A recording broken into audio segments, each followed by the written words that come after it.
Kita nyo naman. Yun no? So for this video expenses reveal naman tayo kung magkano nga ba yung mga ginastos natin para sa tour natin sa Baguio. Share ko muna tong video na to. Galing kami dito sa may Mirador and papunta na kami ngayon sa may Dragon Treasure Castle. Nagkataon na zero visibility ang area na pupuntahan natin kaya medyo nahirapan yung driver. Pero ang sabi naman sa atin ng driver, don't worry kasi sanay naman sila sa ganitong mga panahon. Ang sabi nga sa atin naman ng driver para daw maiwasan yung aksidente kapag ganitong panahon na malakas yung fog at zero visibility and naka-open lang yung ilaw ng mga sasakyan para kahit paano matatanaw pa rin kahit malawak yung pinakailaw ng sasakyan. Share ko lang. What?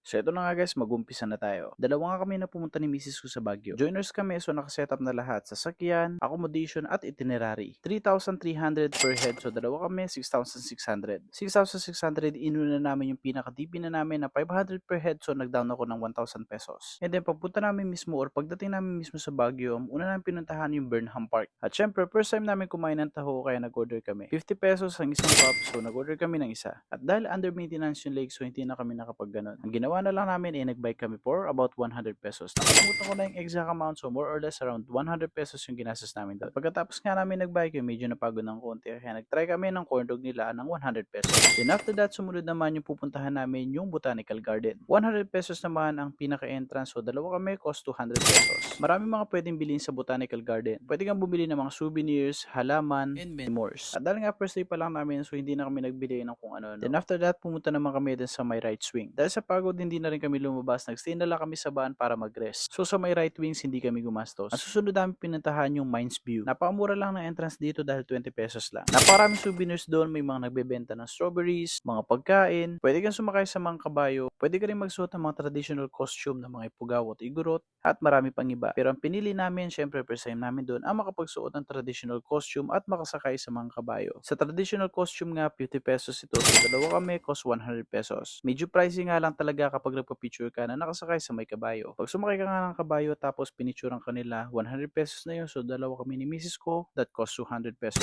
Fast forward, sumunod naman yung dinner namin na nagkakalaga ng 438 pesos. Pagkatapos nun, nagmerienda kami ng around 80 pesos. Sumunod naman yung Christmas Village. Nagsisinga kami na pumunta kami dito or pumasok kami dito kasi napakamahal ang entrance. Ang entrance dito ay 200 pesos so dalawa kami ni Mrs. ko for 100 pesos. Hindi naman kalagihan tapos hindi naman pang mga adult yung pupuntahan na yon. So I suggest na hindi nyo na siya isama sa itinerary nyo. Next naman yung Stone Kingdom. Isa to sa mga marirecommend ko sa inyo na puntahan nyo kasi napakaganda na lugar na to. 130 pesos nga yung pinaka-entrance so dalawa kami that cost 260 pesos. Sulit naman guys kasi napakaganda talaga ng mga views dito. Naalala ko wala kaming binili dito mapamerienda, mapapagkain dahil pagpunta namin dito ay busog kami at kakagaling lang namin ng breakfast. Pagkatapos nga namin dito pumunta kami sa may Diplomat Hotel. Environmental fee lang ang hinihingi dito so 10 pesos lang, dalawa kami that cost 20 pesos. Next naman sa may Mirador Heritage. Dito naman 100 per person so dalawa kami 200 pesos. Okay lang siya para sa akin sa mga gusto mag-trail kasi may mga pupuntahan kayo dito, aakyat, bababa. Okay lang naman yung 100 pesos, hindi ka naman din talo. Pero walang masyadong activity dito. Pagkatapos nga namin sa may Mirador Heritage, ito saktong lunch naman kaya nag-lunch na rin kami. Sulit naman yung kare-kare kasi good for two na siya kaya 600 pesos. May kasama na rin drinks and rice.